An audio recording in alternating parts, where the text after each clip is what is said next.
ऐसा तो हमारे पुराणों में भी वर्णन आता है कि संत महात्माओं पर अत्याचार होता रहा है और उस षड्यंत्र के तहत आज हमारे बापूजी को फंसाया गया है, लेकिन सत्यता इससे कहीं कोसों दूर है। ये के खाल में छुपे हुए जो नेता लोग हैं, ये नेतागण हैं, इन लोगों ने जानबूझ करके बापूजी को फंसाया है। इसलिए फंसाया है कि उनकी डिम डिम बजती रहे। हार करते थे, शराब पीते थे और जंगली जानवरों का जीवन जीते थे, लेकिन बापू से जुड़ने के बाद में हमारा जीवन परिवर्तन हो गया।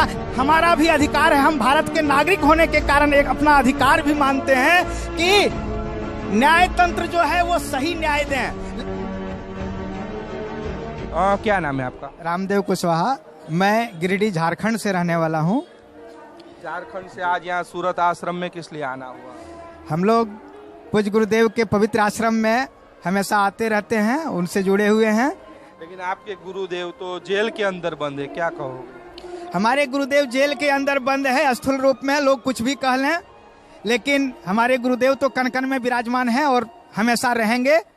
आज भी हमारे साथ हैं, हम तो ऐसा मानते हैं। कितने सालों से जुड़े हो? हम 1996 में मंत्र दीक्षा लिया था हमने।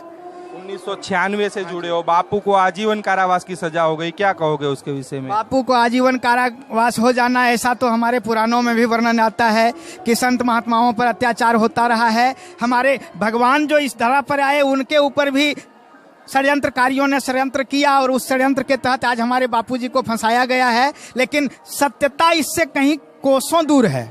ये सत्य नहीं है। तो सत्य क्या है? सत्य ये है कि बापू समाज उत्थान का कार्य कर रहे हैं और समाज उत्थान का कार्य जिन्हें अच्छा नहीं लगता है, जो अंधेरे में जीना चाहते हैं, वो लोग बापू को अपने रास्ते से हटाना चाहते हैं। जैसे ईसाई मिशनरी हुआ, चाहे हमारे देश के ही जो भेड़िए के खाल में छुपे हुए जो नेता लोग हैं, ये नेतागण हैं, इन लोगों ने जानबूझ करके बापूजी को फंसाया है। इसलिए फंसाया है कि उनकी डिम डिम बजती रहे। इतने सालों से यहाँ आ रहे हो, तो क्या कुछ गलत देखा कि आश्रम के अंदर बापू के द्वारा कुछ गलत होता हो? आश्रम के अंदर गलत जो कहते हैं, शायद उनकी आंखों की रोशनी चली गई होगी, उनको दिखता नहीं होगा, इसलिए आश्रम के अंदर उन्हें कुछ गलत दिखाई देता होगा। जहां भगवान की कथाएं होती है, भागवत कथा होती है, लोगों को संस्कार दिया जाता है, वो अगर किन्हीं को बुरा लगता है तो शायद उनको अपना इलाज कराना चाहिए। लेकिन आश्रम के अंदर ऐसी ऐसी गतिविधियां होती है कि जो एक बार भी आते हैं वो आकर ही रह जाते हैं कि अब बार बार जाना है, ऐसा उनका मनोवृत्ति बन जाता है। बापू से नहीं जुड़े थे, उसके पहले जीवन कैसा था? बापू से जुड़ने के बाद जीवन में क्या परिवर्तन है? मांसाहार करते थे, शराब पीते थे और जंगली जानवरों का जीवन जीते थे, लेकिन बापू से जुड़ने के बाद में हमारा जीवन परिवर्तन हो गया। आज हम मानव मूल्यों को समझने लगे हैं और मनुष्य की तरह जीना सीख गए हैं और ये श्रेय पूज्य बापूजी को जाता है। उन्होंने मुझे जीवन पथ पर जीने की राह दिखाई। क्या आज भी आसाराम जी बापू को निर्दोष मानते होगा? बापू जोधपुर जेल के अंदर बने, उनको आजीवन कारावास की सजा हुई। ये बात जो आप हमसे पूछ रहे हैं कि मानते हो, ये प्रश्न लगना ही नहीं चाहिए, क्योंकि जैसे एक ने किसी ने पूछ लिया कि एक प्रश्न पत्र में 10 प्रश्न थे, उसमें से किसी ने 9 प्रश्नों का उत्तर दिया, एक का उत्तर नहीं दिया। दूसरे ने कहा अरे ये तो फेल हो गया। आप बताइए क्या कहेंगे? 10 में से 9 प्रश्नों का उत्तर देने वाले फेल माना जाएगा या अच्छे अंकों से पास माना जाएगा? वो अच्छे अंकों से पास माना जाएगा। अगर एक छोटा सा कोई लांछन बापू के ऊपर लग गया है जो निराधार है, बेबुनियाद है, उसके चलते अगर कोई कहे कि बापूजी में ये सब कमियां हैं, तो आप क्या कहेंगे? लोग क्या कहेंगे? प्रशासन क्या कहेगी कि बापूजी में वास्तव में ये कमी है? वो पास माने जाएंगे या फेल माने जाएंगे? अरे वो तो 95% सही माने जाएंगे। फिर लोग ये क्यों चिल्ला रहे हैं झूठ मूठ का? मतलब बापू को 95%, 100% निर्दोष नहीं मानते क्या? हम तो 100% मानते हैं, लेकिन उन उल्लुओं के लिए ये उदाहरण दिया मैंने। हम तो 100% सही मानते हैं। बापू ने किया ही नहीं है ऐसा कार्य, वो कर ही नहीं सकते, वो ब्रह्म ज्ञानी है, उनके साधक नहीं कर सकते, उनके बच्चे नहीं कर सकते, बापू क्या करेंगे?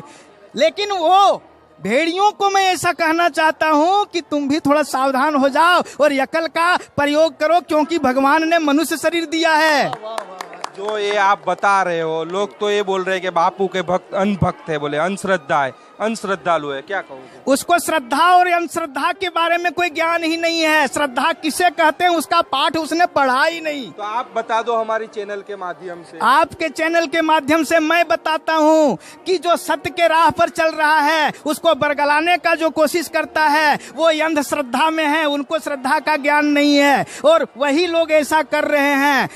हम आपके चैनल के माध्यम से यही कहना चाहेंगे कि जो बापू के मार्ग पर चल रहे हैं उनका मार्ग प्रशस्त है, कहीं कोई अंधेरा नहीं है, उस अंधेरे में से वो बाहर निकल चुके हैं। इसलिए उनका वो टिक्का टिप्पणी करना छोड़ दें और सही मार्ग पर आने का कोशिश करें तो उनका भी कल्याण होगा। क्या मांग करोगे देश की प्रशासन से, सरकार से क्या मांग करोगे? हम देश के से सरकार से और हमारी जो न्यायपालिका है उनसे यही मांग करेंगे कि तुम न्यायपालिका जो देश का एक मजबूत स्तंभ माना जाता है, तुम्हें अडिग रहना चाहिए। हमारा भी अधिकार है, हम भारत के नागरिक होने के कारण एक अपना अधिकार भी मानते हैं कि न्याय तंत्र जो है वो सही न्याय दें। लेकिन हमारे जो देश के बड़े बड़े पदस्थ अधिकारी हैं, जिसको हम जज कहें, बैरिस्टर कहें, ऊंचे ओहदे पर जो बैठे हुए हैं, वो लोग भी आज कहीं न कहीं विदेशी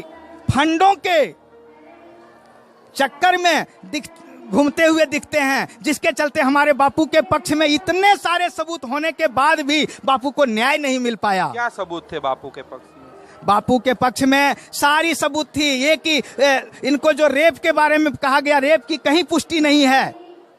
जिस बालिका के बारे में क्लीन चिट है, जिस बालिका के बारे में कहा गया है कि उस बालिका के साथ रेप हुआ है, उस बालिका के शरीर पर कहीं कोई खरोंच का निशान तक नहीं पाया गया है।